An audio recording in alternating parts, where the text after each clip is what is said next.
আপনারা কেউ ভয় পাবেন না, নিশ্চিন্তে থাকুন, আমরা বাঘের বাচ্চার মতো লড়াই করে যাব।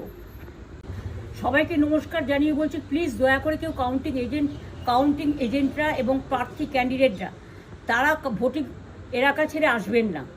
স্ট্রং রুমে যেখানে কাউন্টিং হচ্ছে, মানে সেন্টারে, সেখান ছেড়ে কেউ আসবেন না। এটা বিজেপির প্ল্যান। প্রথম 2-3 রাউন্ডে আমি কালকে থেকেই বলছি যে ওদেরগুলো আগে দেখাবে, আমাদেরগুলো পরে দেখাবে। এবং অনেক জায়গায় 2-3 রাউন্ড কাউন্টিং করার পরে প্রায় 100টা জায়গায় কাউন্টিং বন্ধ করে রেখে দিয়েছে।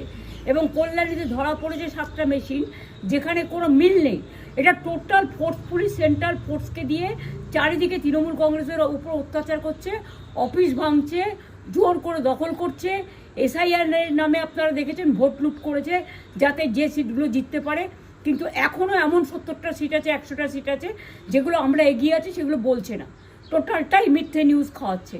আগে ডিআইসিও এই খবরগুলো দিত, কিন্তু তাকে কালকে চেঞ্জ করে দেওয়া হয়েছে। টোটালটাই ইলেকশন কমিশন নিজের ইচ্ছে মতো খেলছে, এবং সাথে কেন্দ্রীয় বাহিনীকে নিয়ে। এবং আমাদের পুলিশরা টোটাল মাথা নত করে কেন্দ্রীয় বাহিনীর আন্ডারে কাজ করছে। সুতরাং আমি আমাদের কাউন্টিং এজেন্টদের, আমাদের সমস্ত পার্টির কর্মীদের বলবো, অত মন খারাপ করার কারণ নেই। আমি বলেছিলাম সূর্যাস্ত পরে আপনারা জিতবেন। 3 রাউন্ড 4 রাউন্ড কাউন্ট হলেও এটা 14 রাউন্ড থেকে 18 রাউন্ড কাউন্ট হয়, তখন আপনারা জিতবেন। Wait and see, watch. আমরা সবাই আপনাদের সাথে আছি, আপনারা কেউ ভয় পাবেন না, নিশ্চিন্তে থাকুন, আমরা বাঘের বাচ্চার মতো লড়াই করে যাব।